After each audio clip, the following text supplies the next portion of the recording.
Carbs ఏదైతే మనం తీసుకుంటామో మొత్తం కార్బ్స్ అన్నీ కూడా వెయిట్ లాస్‌కి హెల్ప్ చేయవు అని చెప్పేసి అంటారు. కార్బ్స్ అంటేనే వెయిట్ గెయిన్ అని చెప్పేసి అనుకుంటూ ఉంటారు. ఇది ఎంతవరకు నిజమంటారు? మనకు బ్యాలెన్స్ డైట్ అవసరం. హ్మ్.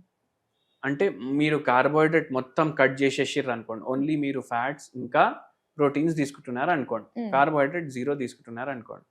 ఎన్నో మెటబాలిక్ యాక్టివిటీస్ డిస్టర్బ్ అయిపోతాయి మీ బాడీలో. సో కార్బ్స్ కూడా ఇంపార్టెంట్ అయితే మనకి. ఇంపార్టెంట్ కాబట్టి ఎప్పటి నుంచి మనిషి ఉన్నాడు అప్పటి నుంచి వాడు కార్బ్స్ తింటూనే ఉన్నాడు కదా. ఓకే.